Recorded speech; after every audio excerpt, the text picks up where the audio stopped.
topics and opinions expressed in the following show are solely those of the host and their guests and not those of W4CY Radio, its employees, or affiliates. We make no recommendations or endorsements for radio show programs, services, or products mentioned on air or on our web. No liability, explicit or implied, shall be extended to W4CY Radio or its employees or affiliates. Any questions or comments should be directed to those show hosts. Thank you for choosing W4CY Radio.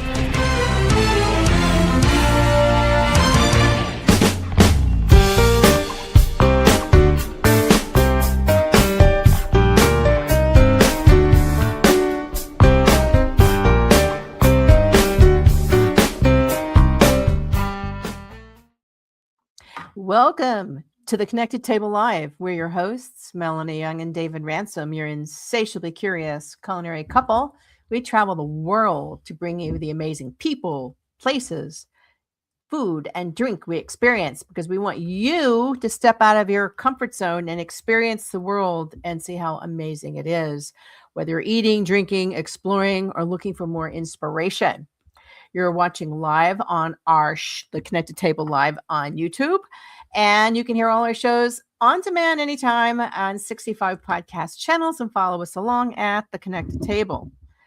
So we're taking you to Washington State. There's a photo behind us to the Walla Walla Valley AVA to talk about the area and meet a vintner who has had multiple careers. And this is like his next chapter. We're talking about Frost alert, Doug Frost, who has had an amazing long career in the hospitality industry. He's been on the show in another capacity, but we're doing it now as he's a vintner. First of all, Doug is the first individual to attain both the Master of Wine and Master Sommelier recognitions, which only I think 4 people have done. Wow. He is a co-founder and co-creator of Beverage Alcohol Resources, a certification program for bartending professionals, and it's like really intense. We saw a great movie on it, Tales of the Cocktail. Yep. He also has been the longtime wine director at American Restaurant. I don't know for how many years, we'll ask him, in Kansas City, where he's from. And now Vintner is his latest chapter. And that's why we're in Walla Walla, because in 2018, Doug Frost and a pal of his in Kansas named Brad Bergman, who comes from a tree farm family, so he's an arborist, they established Echolands Winery in the Walla Walla Valley ABA. And we had a selection of wines sent to us that we're going to talk about. And I have not been to the Walla Walla Valley. Have you? No, I have not. Well, we're eager to learn more and get out there. No. But we're so excited to see Doug. We saw him at Tales of the Cocktail, and we got him back on. I'm going to welcome him, and then we're going to show a video. Okay. So, Doug Frost, welcome to the Connected Table. David, you were saying something? Well, I was just saying this is a repeat, too. We've had Doug on the show before. Yeah. And now we're having him here to talk about the wine, because he hadn't really come out with the wine yet when we last talked. This is a whole new chapter, and we want to showcase that. So, hey, Doug. Hey, Melanie. Hey, David. How are you both? Nice to see you. How are you? So you're in Kansas right now. You're in Kansas City, Kansas. Yes. We're going to just briefly show a video to transport our viewers and listeners. I'm sorry. Just go to YouTube, the Connected Table TV YouTube to see the full thing. A short video, but everybody hang in there to show you Echolands and where we're going with this. All right.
Very nice. I see a lot of earth and sky and form and function.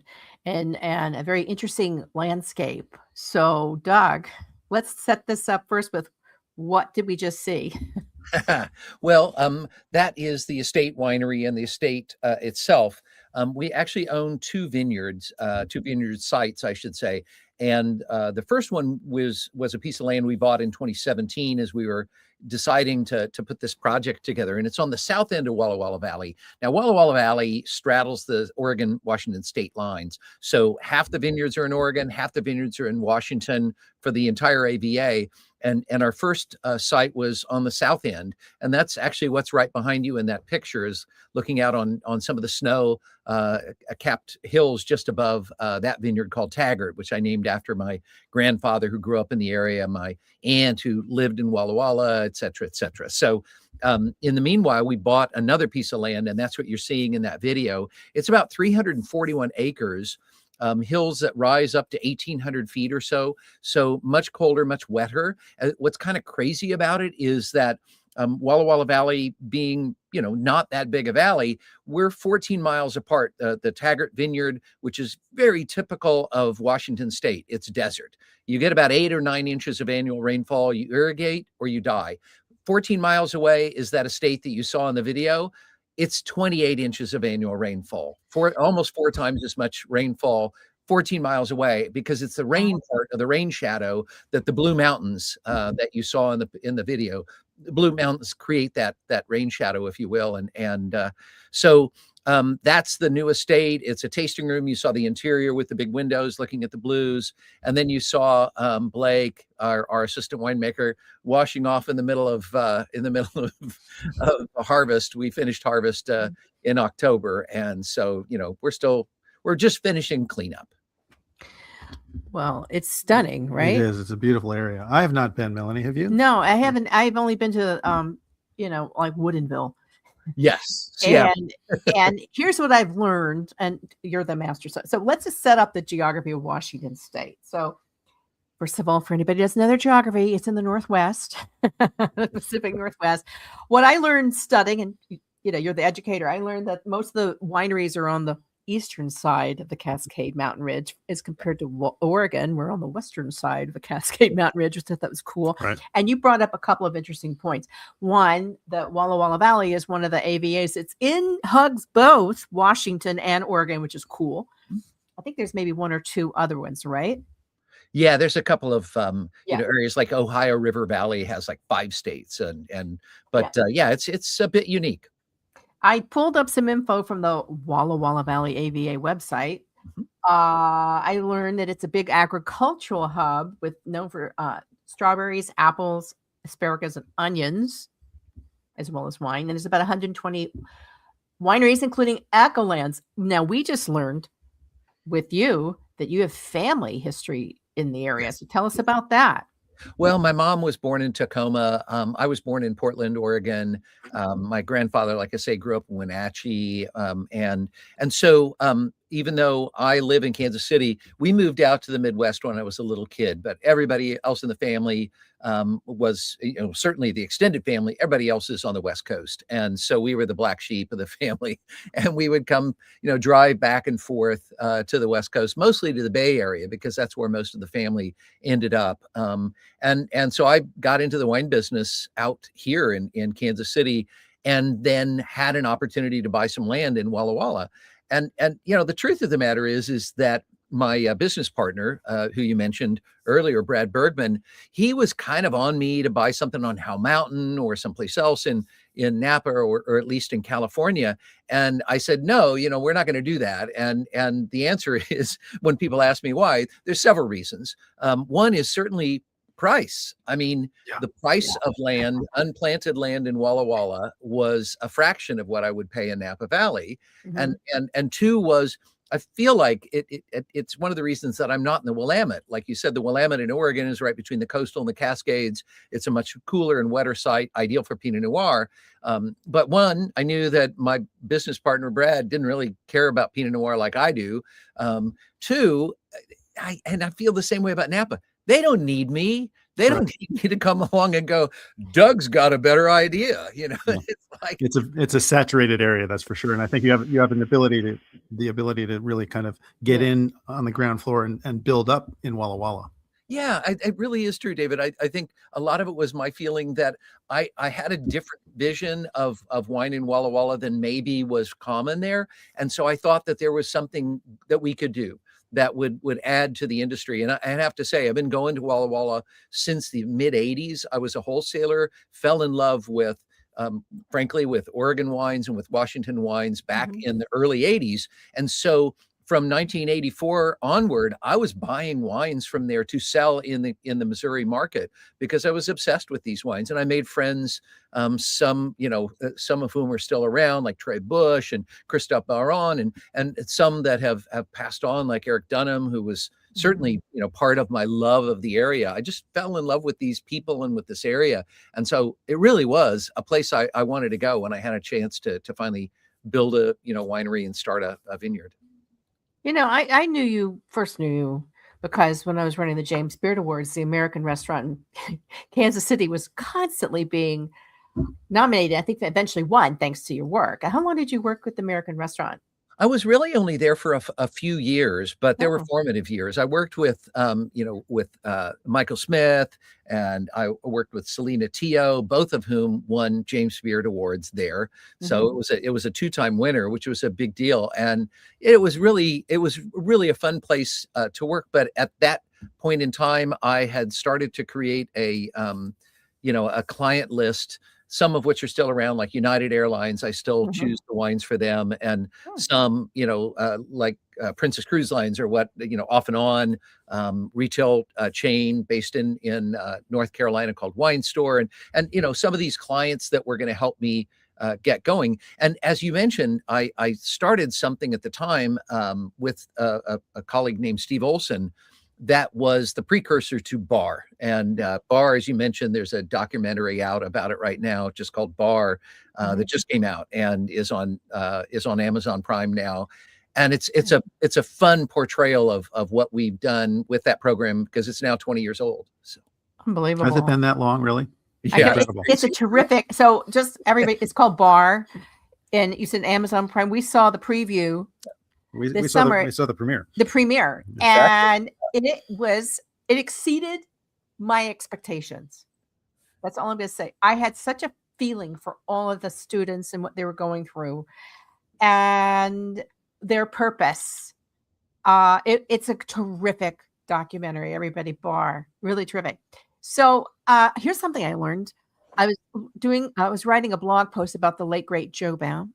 Oh, yeah. I learned he was asked to design the American restaurant. Absolutely. City. I had no idea. No, it's so true. The funny coincidences, or the links, if you will, because Joe Baum, because he was there, he brought in Kevin Zarelli to teach classes. So Kevin was one of my early mentors. I have to say, and I tell Kevin this, he always gets mad at me. I'm like, you're the father of us all. And he's like, shut up, I'm not older than you. And I'm like, well, whatever, dude, you were there first. You're one of the greatest, most entertaining speakers about wine.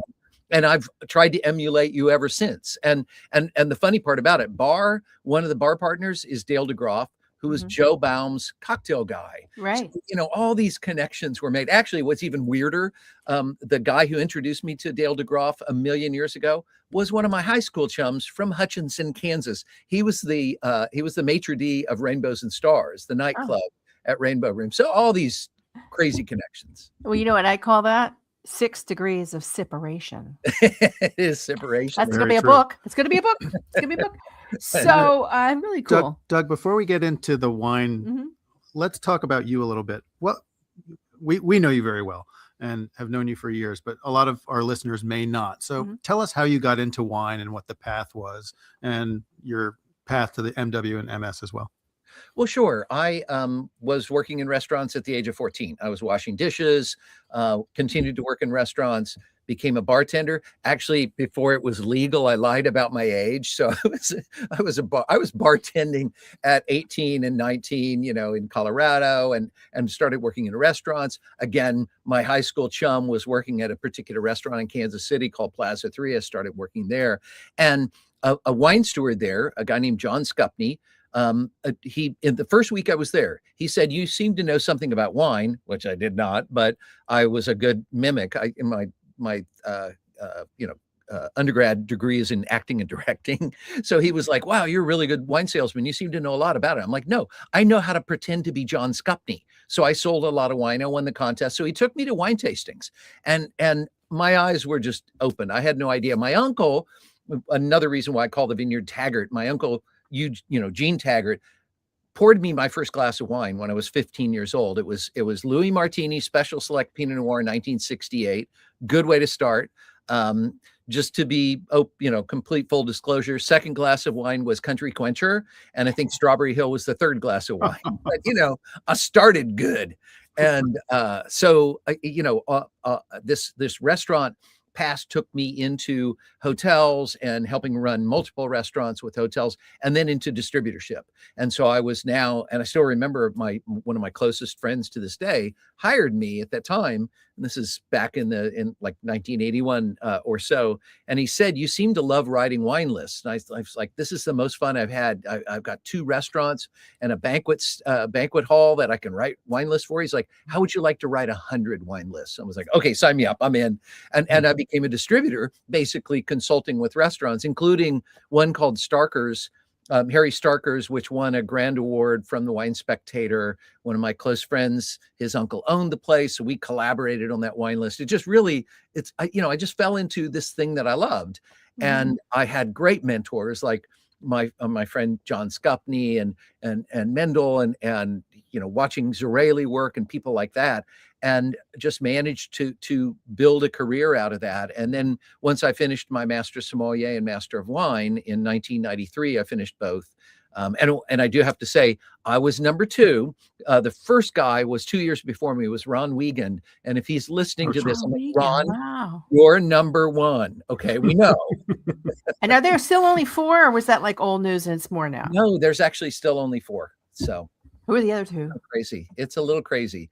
But I think that the honest truth about that is most people finish one and they're good. It's like, it requires somebody very, very insecure living in Kansas City in the wine business to need both of them. It's like, look at me. Well, it's a masterful accomplishment and a great thing to have on your curriculum vitae, as they say. And I think many, as we get the announcements of new master sommeliers and masters of wine, I admire them because it is a rigorous process. It's true. Yeah, it's very true. I mean, supposedly it depends upon how you do the math, but it has a very low pass rate, under 5%. And typically we'll say that the MS, if you get through it, is a 5 to 8 year process, and the MW, if you get through it, is an 8 to 11 year process. So I was fortunate. I was kind of ready to go, and I passed the MW in the days when you didn't have to write a dissertation. So I got through both of them in under 5 years. But that was then. I'm an old guy. I forgot. Would you recommend, because you're the wise guy, would you recommend to people who are younger or starting out in the business or career changing or whatever, would you recommend that they get some level of certification? It may not be MW, MDES, maybe WSET. What would you tell them, and what would you like to say? I think that's a great question, and I really would say yes, some certification, not for the postnominals, not for the title, but because it's there's some version of discipline, of study, research, and understanding and comprehension, and actually, probably more importantly to me, certainly at the time, more importantly to me, the camaraderie. I got to meet my tribe. I was like, truthfully, the MW I was prepping for kind of got involved and I had to step away because of work stuff. I got back into it, and 2 weeks before the advanced sommelier exam, I was told about it, and on a lark, I show up for it, and I passed by a miracle. But the truth is, I didn't mean to do both, but they helped each other, and they really were. That, as I say, those moments when I looked around the room and thought, these are my people.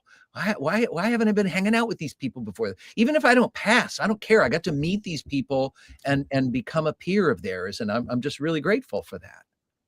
I think it's important. I mean, for me, I did through the Society of Wine Educators. It just, for me, it added a dimension of understanding, particularly when it gets to viticulture Yeah.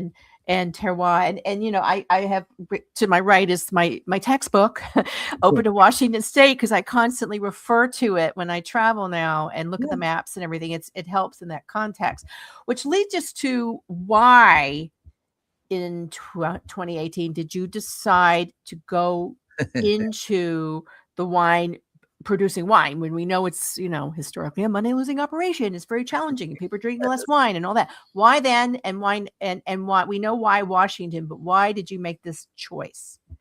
Well, at my age, I honestly saw it as this is it. This is your one chance to do this. If you're going to do it, do it. And I really did feel that my understanding was incomplete. I feel strongly, I say it all the time, that the more I learn about wine, the stupider I feel, because it's just unending. And I knew how ignorant I was of the production side of things. And I knew there was really only one way that was going to change. And that was, drop yourself into the deep end of the pool and start paddling as quick as you can. And fortunately, I've had two really good winemakers. My initial winemaker was a wonderful guy named Taylor Oswald, and he and I were the show for 3 years. It was basically the two of us doing everything. And nowadays, we hired Brian Rudine, who's incredibly talented and wonderful guy to work with. He's the GM of the winery because I was general managing from 1,000 miles away. Yeah. Incredibly stupid idea. And so we've got a staff now and some wonderful people that I work with. So I get to ask more questions than try to provide phony answers. Yeah. It really is a hands-on business. As you probably know that I also made wine. My family had a winery in New York for a long time, but it's a very hands-on business and constant, 24 hours a day, all year long. And change. There's something always happening. And there's a lot of change that happens throughout that year too. You can't predict what's going to happen in the fall. Well, and the spring. and you live in a climate. Before we went on the show, we were talking about climate issues going on right now in Washington State. I mean, you're constantly dealing with that. Yeah, 2018 was our first full vintage, and I love telling people that 2018 was the kind of vintage where an idiot could have made good wine, and he did. And in 2019, it froze 3 times before harvest was over. I was out of my mind. I was like, is this what I'm dealing with? 2020, everything looked great. And then the West Coast was set on fire. And so we lost almost 25% of our crop to smoke damage. And then, 21, it was the hottest vintage on record. It was 118 degrees in Seven Hills, 6 degrees higher than had ever been measured. And then you got 22 when all of a sudden it rains, it pours, and it's cold as hell. And we're like, so every vintage has been one of those, just hold my beer, watch this. Right. Yeah, and you drink a lot of beer when you make wine. That's true. That was our unsung motto at our winery. It takes a lot of beer to make good wine. I have a very basic question. What is Echolands? Was this part of the region, or why the name? Yeah, so the name, obviously names are hard to come by. Right. And so I had already decided that the vineyard would be named Taggart after my grandfather. He's the only grandfather I knew. And he was a baker by trade. So he taught me about flavor. And as I say, my uncle, Gene, his son and my mom, Taggart, la, la, la. So that was easy. It was Taggart Vineyard. I did a search. The name was available. Great. Echolands I went to work on, or I came up with, really, because I literally, to figure out a name, I'm like, I have to have a name. We're out of time. And so I took a bottle of Côte Rôtie, because the first wine we made was Syrah. And I took it up to the top of Taggart, and I had a glass, and I popped it open. And I said, I'm not leaving this vineyard until either the bottle's empty or I've got a name. And so I kind of stood up after a few glasses and started yelling. And you can see basically underneath you in that picture behind you is a canyon where Lower Dry Creek is. And so as I stood at the top of our vineyard, which goes up to 1,300 feet, and I yelled, my voice came back. And I thought, okay, echo. Echo is a good thing, because I've always told people, the decades I've been in the wine business, people are like, well, what should I call, what should be on the label? And I'd always say the same thing: tell me who you are and tell me where you come from. So, the vintner's name is on the back of the label and where the wine is grown. But Echolands, it suddenly appealed to me to say something about echo, and lands just kind of, was the name available, because I realized I need to admit to people, I live in Kansas City. This is in Walla Walla. It's like an echo. It's not a direct voice. I have to admit to people. And so the name was really an admission of that. But wait, there's more, which is, now I'm like 2/3 through the bottle, and I'm like, but Ovid's Metamorphosis, where we get the myth of echo, is really instructive here, because remember, the gods give Echo the gift of voice so she can declare her love for the youth Narcissus. And I'm going to go bad taste in men, sister, because, he's a narcissist. And so, the gods are assholes. So they're like, you can only say what is said to you. And I thought, well, what an apt metaphor for winemaking. You shouldn't try to add your voice to it. You should merely let the grapes echo the land, let the wine echo the grapes, and let that be all. But I have to admit, there's one other connection, because I finished the bottle, and that's Walla Walla. It's an echo. So. Oh, that's interesting. Yeah. So, I'll come up with a fifth reason. There's got to be another reason. Well, it works for us. We like the name a lot. I love it. And we like the wine too. So your Walla Walla is known for Cabernet. You make a range, though. We tasted, I think it was 6 or 7 wines. Actually, we have not tasted 2 of them. But you do a range. We taste, when we'll go through, we tasted 2 Riesling. Yes. A Sauvignon Blanc, which is very different from a lot of the Sauvignon Blancs that I've tasted. Very distinct, and probably one of my first. And I think Sauvignon Blanc's strong up there. The Cinsault, which we loved. Oh, cool. Just loved. The Cabernet Franc, which was terrific. Fabulous wine. The La Colline vineyards, so different vineyards. The Syrah. And then Rosal, which we haven't opened because it's a Bordeaux blend. Yes. A Cab Merlot, Cab Franc, and Petit Verdot. What do you feel are your strong points here? And what do you feel are the wines that really in that range? And there's others. This is what we tasted. What are you best known for? Well, the Cab Franc we've planted more Cab Franc than anything else. And, probably the highest accolade we got was earlier this year, Decanter Magazine, which they do their World Wine Awards. They taste 17,000 plus wines, and they picked 6 American wines to give a platinum or higher award to. And one of them was our Cab Franc. It was the only Washington State wine that won a platinum or better award. And so, we are very grateful for that. But if you tasted the Cab Franc, it's a bit more Loire-ish in style. It is, a funny coincidence again that my first mentor I mentioned, John Scupney, he went on to found a winery in Napa Valley, which specializes in Cabernet Franc. It's a winery called Lang and Reed. And, he and I still talk.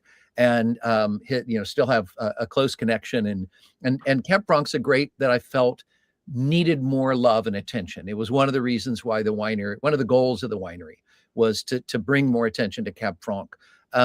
Certainly, Syrah is something I love dearly, and so that was the first wine we made. And finally, I think Bordeaux style blends are one of the strengths of Walla Walla Valley. Right. So I felt that we had to focus on that. So we make a few different Bordeaux blends, the Resound being more Cab dominant, but we make another one called Groundswell that we've already sold out of, but I'll get you 23 when it's released, and it's more Cab Franc Merlot. It's more right banky, if you will.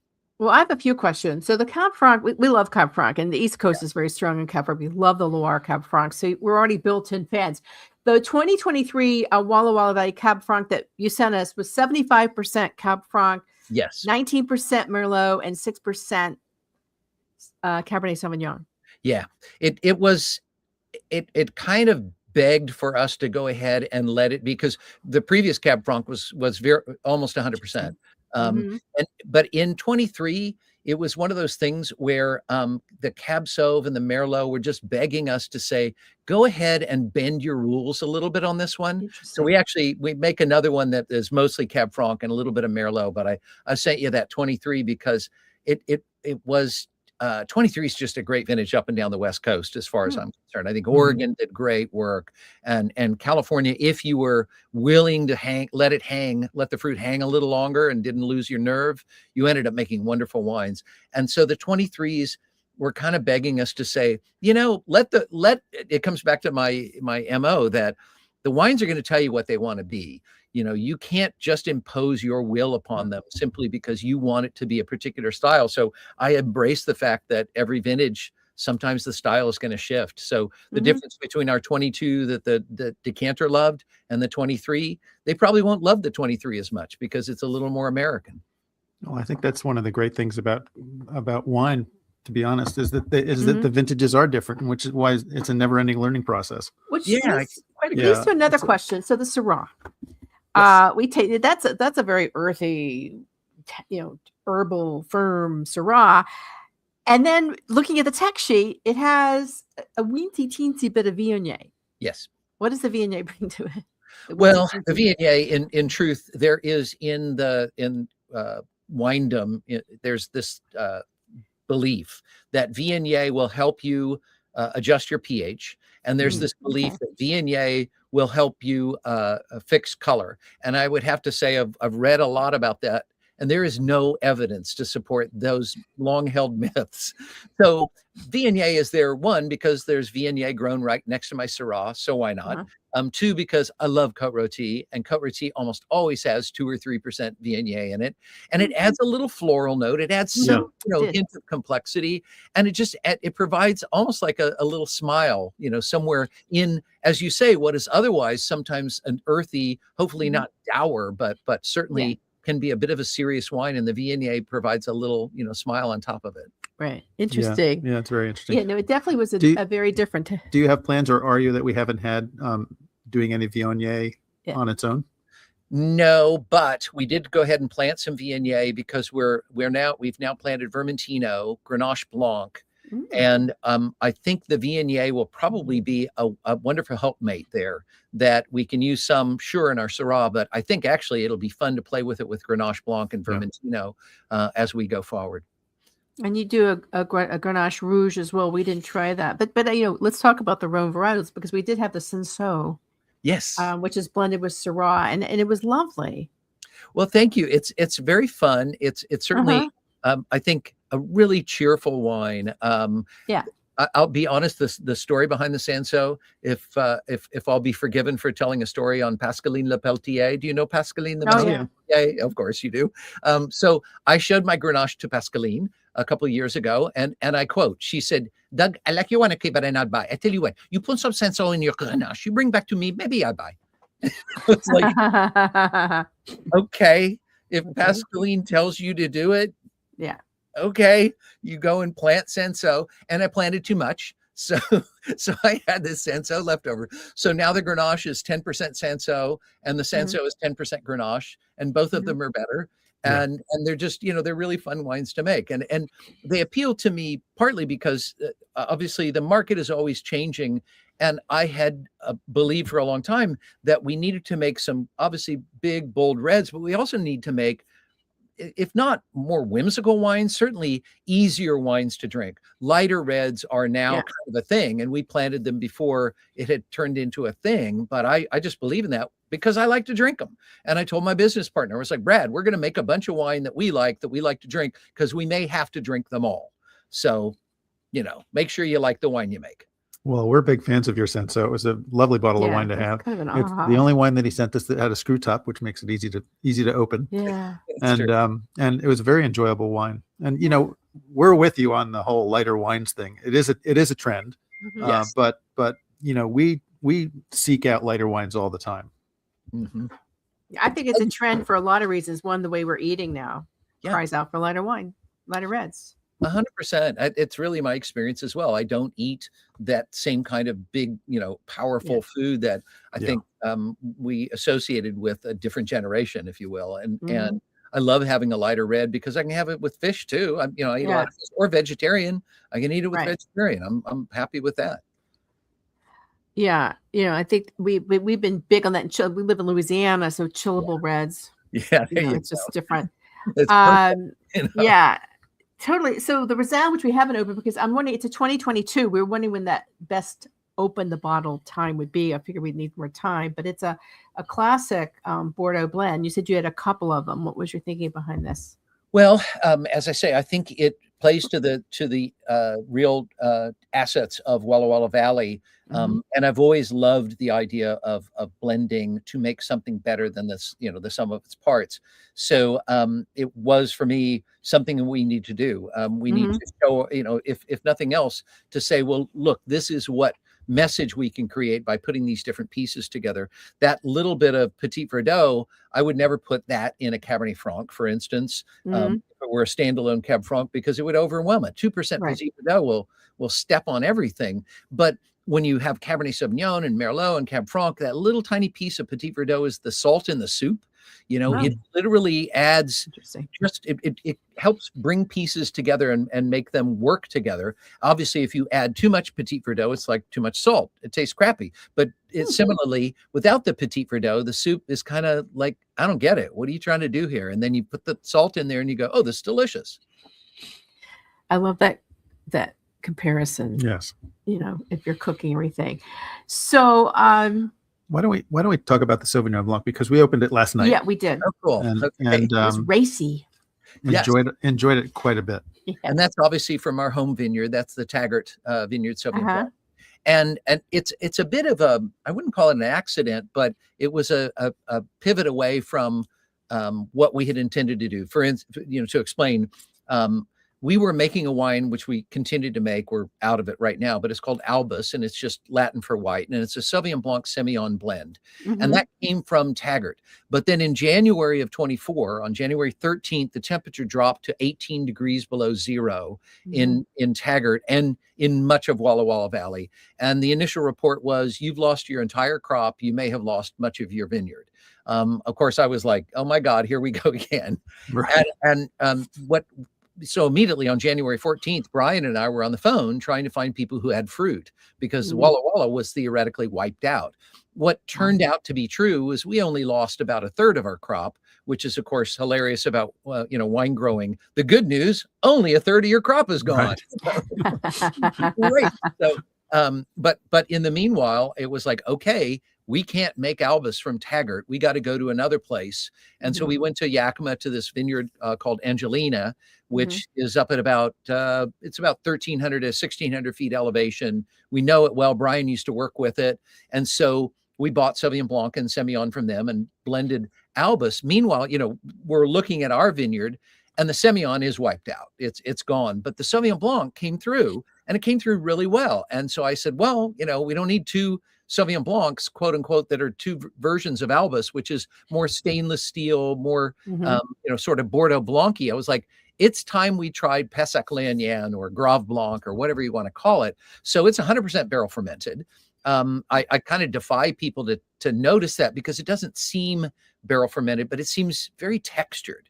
And it seems, it has an intensity that the barrels give it. It's about half of the barrels were brand new. But it was an experiment. It was a happy experiment. I'd played around with this with one barrel in 23. And so I was like, I know this will work, or at least I think that this will work. And since I'm going to get some Sauvignon Blanc off of Taggart, despite what Mother Nature threw at me, let's go for it. And I'm hopeful that wine is the kind of wine in 10 years we'll taste and go, this is from where? Because I think Sauvignon Blanc is capable of aging, but it's very few of them that are. Yeah. It's interesting. Very, very interesting. Well, we love the fact that it has 15% Semillon in it as well, which is one of our pet grapes. We love Semillon. Yeah, I mean, that was some of my Semillon was wiped out, but I had a little bit of Semillon. We didn't make very much of the wine at the end of the day, but I was like, that Semillon, it adds texture. It does. Yeah, the thing that's interesting is I'll do 3 days of skin contact on the Sauvignon Blanc, but I definitely don't do that on the Semillon, because Semillon gets kind of weird and oily if you do that. Yeah. But skin contact, it's a trick I learned in Bordeaux 20 years ago, and I was like, we're going for it, man. We're doing skin contact. We're going to get crazy. So it was fun. I'm happy with that wine. I think skin contact is the little thing that they don't tell you a lot of times. It's true. No, it's true, because it sounds weird. Yeah. Red wines, sure. White wines, yeah, what? Of course. Yeah. Yeah. Very interesting. Let's talk about the winery and the structure and here we're going to pop a photo up because it's quite striking. Our engineer Juan will put the photo up shortly, but and then that'll lead into the visitor experience. I mean, it kind of like talk to us about who designed it and the element, because a lot of this is to really be in sensitivity to form, function, earth, sky, and nature, and being well blended. It's true, and I will always have to admit that very little of the design is me. I mean, I certainly had some ideas, but my business partner Brad Bergman had been down this road before. Certainly not with wineries, but with other buildings. And our architectural firm Soderstrom, based in Portland, Oregon, I knew of them from Adelsheim a million years ago. They did the cellars there. And I'd seen some of their work, and the two primary people there, but actually it was the whole firm, obviously, was involved in the design of this. And the more we talked about it, the more I loved the direction it was going. But I have to say, Brad and I had one rule from the get-go, which was, we think it's crazy that if you go to Walla Walla, the most beautiful part of Walla Walla are the Blue Mountains, and hardly any winery has windows that face the blues. It was like, we want to be cantilevered off the hill and just nothing but the blues, and Wayne Van Loon and Larry and Farrar and everybody at Soderstrom, Caitlin, they were all like, yeah, we get it. We totally get it. So we all went up to the top of the hill, walked around for hours on end. And then they came back with an idea that Brad just kept pushing, in certain directions. And I'm really pleased with it. So what you saw, that big, long lit area, is literally the walkway. Off to your right is the barrel room that you can see through windows, and then when you get to the end of it, you see that big open room that you saw in the video that faces the blues. So when you go there for a tasting experience, what are some examples of tasting experiences that you offer to people who wish to visit Echolands? So we do flights. The flights are ever changing. So it may be that you do a Rhone flight. So you see the Sanso, you see the Grenache, you see the Syrah. It may be that you do more of a Bordeaux flight. These days, or certainly during the warmer months, we were very focused on the white wines that we make, because we not only make the Sauvignon Blanc. As I said, we had the Albus until that sold out. We had a small amount of Grenache Blanc that we fermented in clay amphora that we quickly sold out of. We made Roussanne that disappeared instantly. We made Albarino that disappeared instantly. So we're making more of each of those. So, we'll set up flights based on kind of what's available, but also the season. Right now, it's more about, let's give you some bigger, bolder reds. One of the things I noticed on your website was that there are a lot of different types of vessels at your winery. It's not just stainless steel and barrique. You've got big oak, you've got concrete eggs, you've got some amphora. Tell us about the philosophy behind using all these different things, and highlight a couple of wines for us. Sure, of course. Well, poor Brad, he gets to pay for the toys, because I'm always like, Brian and I are constantly like, well, what we could buy. And so the Riesling that you had, about a third of that came out of a concrete egg. And then about 2/3 of it was stainless steel. But we also make a dry Riesling that we'll release in 26 that about a third of it was in concrete egg, and 2/3 came out of an Austrian oval. It's about the same amount as 10 barrels. It's a giant oval from, with Austrian wood. We ran some white wine through it to kind of clean it up, and then fermented the Riesling in there, and it just came out beautiful. It's really wonderful how that's altered the Riesling for us. Those concrete eggs, what they did for us with the Sauvignon Blanc is add some texture. Concrete is a porous surface, and it allows this kind of continuous oxygen ingress that can help a wine to develop some texture. We've got giant concrete tulips that are, they're giant, they're like 12 feet tall. And we have done rosés in them. Once again, you get this kind of inner convection inside there. You get some porosity that helps the wine not to be so steely and tough, but allows the wine to kind of open up and become a bit more supple. So that was initially used for Cabernet and for Riesling and for Sauvignon Blanc. And we decided last year that concrete cubes are better vessels for Syrah and for Cabernet. So now the Cabernets and the Syrahs go in these rather large concrete cubes. These are the kind of toys that you're seeing now often in Bordeaux, as we're sort of going back to the past and seeing how the world of stainless steel is useful for certain wines.